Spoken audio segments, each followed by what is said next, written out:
அமெரிக்காவில் வசிக்கும் தீபக் விடுமுறையில் பெற்றோரை பார்க்க குடும்பத்துடன் இந்தியா வந்தான். விமான நிலையத்திலிருந்து அப்பாவை கைபேசியில் தொடர்பு கொண்ட போது அது ஒலித்தபடி இருந்ததை தவிர அவர் எடுக்கவே இல்லை.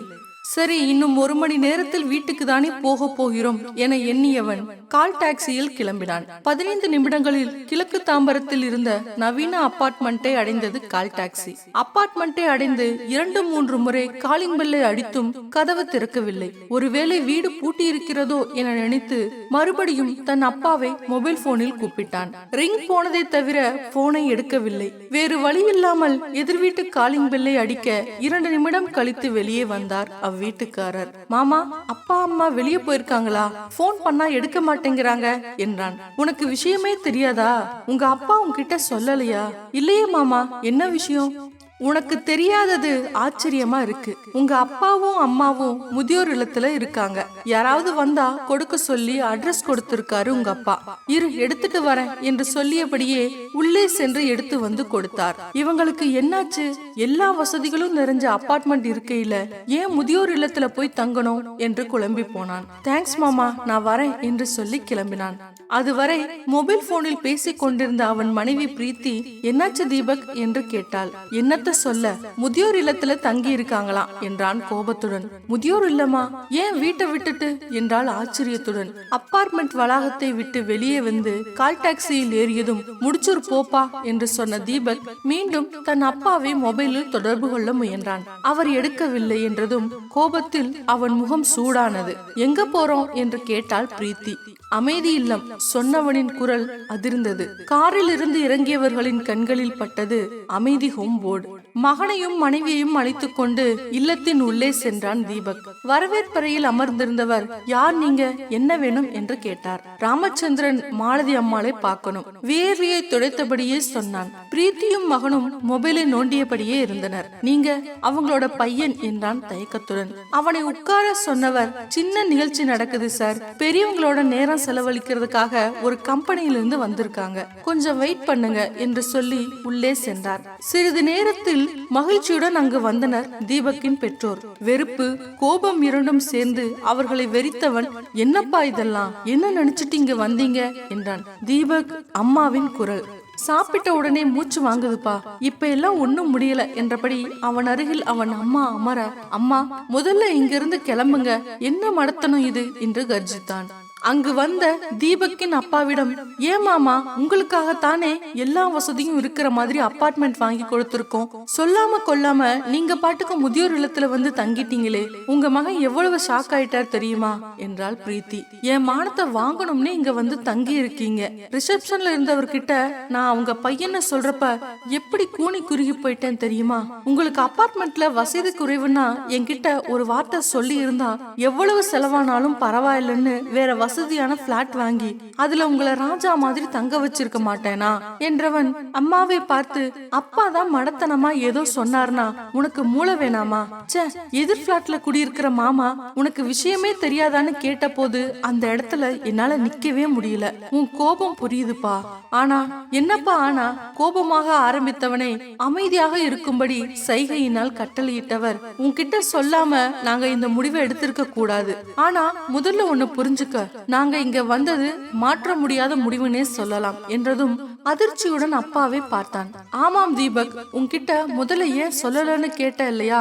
சொன்னா உனக்கு புரியாது, ஒத்துக்கவே மாட்ட, தர்க்கம் செய்வ. நீ சொன்னியே அந்த அபார்ட்மெண்ட்ல எங்களுக்கு என்ன குறைன்னு. வசதியில எந்த ஒரு குறையும் இல்ல, ஆனா எங்களால எதிர் வீட்டுக்காரரை கூட சந்திச்சு பேச முடியறது இல்லைங்கிறது தான் பெரிய குறை. மாசத்துக்கு 2-3 முறை ஹலோ சார் சௌக்கியமா, அவ்வளவுதான் பேச்சு.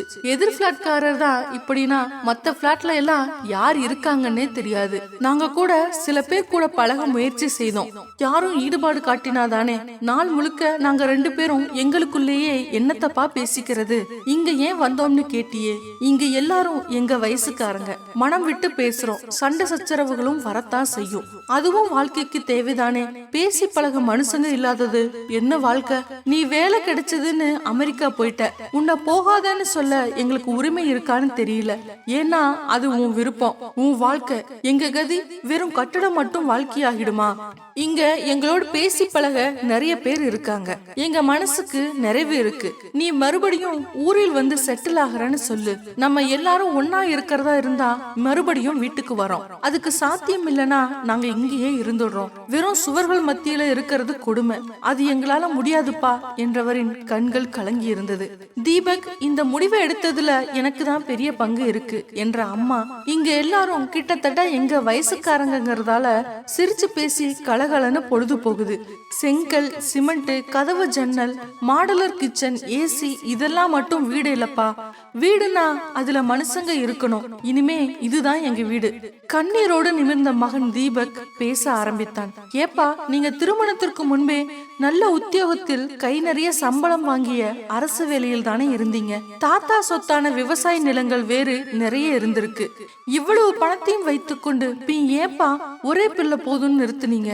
என்னோடு இன்னும் ஓரிரு குழந்தைகளை பெற்று வளர்த்து படிக்க வைக்க வசதி இருந்தும் தாங்கள் ஏன் செய்யவில்லை? உங்கள் வசதியை வைத்துக் கொண்டு என்னால் இனி அண்ணன், தம்பி, அக்கால், தங்கைகளை பெற முடியுமா?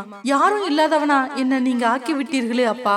தாத்தா வசதி குறைவா இருந்தும் 5-6 குழந்தைகளை பெற்று உங்களை எல்லாம் நல்லா வளர்க்கவில்லையா? படிக்க வைக்கவில்லையா? நீங்கள் எல்லாம் அண்ணன், தம்பி, அக்கா, தங்க என எப்படி சந்தோஷமா இத்தனை வருஷமும் இருந்தீங்க? உங்க அண்ணன், தம்பி எல்லாம் நிறைய குழந்தைகள் குட்டிகளோடு சந்தோஷமா தானப்பா ஊர்ல இருக்காங்க.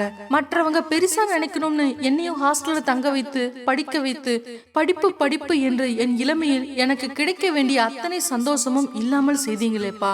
உங்களுக்கு பிறகு எனக்கு யாருப்பா இருக்கா? எனக்கு நல்ல வேலை கிடைத்தும் அங்க போனால் உங்களுக்கு துரோகம் செய்கின்றோமோ என்று என்னை என் மனசாட்சி தினம் தினம் கொள்றது உங்களுக்கு தெரியாதுப்பா. அங்கேயும் வந்து தங்க மாட்டேன் என்கிறீங்க. என் மனைவி, அவள் வீட்டில் அவளும் ஒரே பெண். அவள் அப்பா அம்மாவுக்கும் உங்களை போன்ற நிலைதான். என்னை போன்றே அவளும் அவங்க அப்பா அம்மாவை வயதான காலத்தில் பக்கத்தில் வைத்து பாதுகாக்க முடியவில்லையே என்ற கவலை. இது எல்லாம் எங்கள் தவறாப்பா. ஒரே பிள்ளையான என்னையும் நல்லா படிச்சாதான் பெரிய வேலைக்கு போய் நிறைய சம்பாதிக்கலாம் என என்னை ஹாஸ்டல்ல தங்க வைக்கும் போது நீங்கள் சொன்னது உங்களுக்கு ஞாபகம் இருக்காப்பா? நீங்க அம்மா எவ்வளவு பெரிய வீடு, சித்தப்பா பையன், பெரியப்பா பிள்ளைங்கன்னு அவ்வளவு பேர் இருந்தும் என்ன சின்ன வயதிலிருந்தே ஹாஸ்டல்ல தங்கி படிக்க வைத்தப்ப நான் எவ்வளவு கஷ்டப்பட்டேன் என்பது உங்களுக்கு தெரியாதுப்பா. அப்பையும் இதே போல பெரிய வீட்டில் நீங்களும் அம்மாவும் மட்டும்தானப்பா இருந்தீங்க. அப்ப தோணலையாப்பா நம் பிள்ளை நம்மோடு தங்கி இருந்து படிக்க வைக்க வேண்டும் என்று? நம் சொந்த ஊரான தஞ்சாவூரிலேயே நம் நிலங்களில் விவசாயத்தையும் பார்த்து கொண்டு படிப்புக்கு ஏத்த ஒரு வேலையையும் அங்கேயே தேடிக்கிட்டு சித்தப்பா பிள்ளை, பெரியப்பா பிள்ளை என நம்ம சொந்த பந்தத்தோட நானும் நிம்மதியா இருந்திருப்பேன். நீங்களும் கடைசி காலத்துல நிம்மதியா இருந்திருக்கலாமேப்பா. நம்ம சித்தப்பா பெரியப்பா பிள்ளை எல்லாம் வசதி குறைவா இருந்தாலும் கூட்டு குடும்பமா நிம்மதியா தானப்பா ஊர்ல இருக்காங்க. என் பிள்ளைய நல்லா படிக்க வைத்து அமெரிக்காவில் வேலைக்கு அனுப்ப போறேன்னு நம்ம சொந்த பந்தத்திலும் ஊர் முழுவதிலும் நீங்க சொல்லிக்கிட்டு இருந்தத நான் என் சின்ன வயசுல பல முறை கேட்டதால் தான் நான் உங்கள் எண்ணத்தை நிறைவேற்ற வேண்டும் என்று வைராக்கியத்தோடு படித்து அமெரிக்காவும் போனேன். சென்னையிலும் வீடு வாங்கினேன்.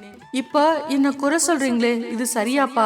ஊர்ல 4 பேர் பெருசா நினைக்கணும்னு வாழ ஆரம்பித்ததால் இப்ப நம் சந்தோஷத்தையெல்லாம் இழந்தும் வெளியில காட்டிக்க முடியாம இருக்கோமேப்பா.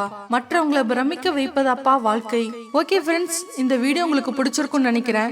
மறக்காம லைக் பண்ணுங்க, கமெண்ட் பண்ணுங்க, ஷேர் பண்ணுங்க, சேனலை சப்ஸ்கிரைப் பண்ணுங்க. நன்றி.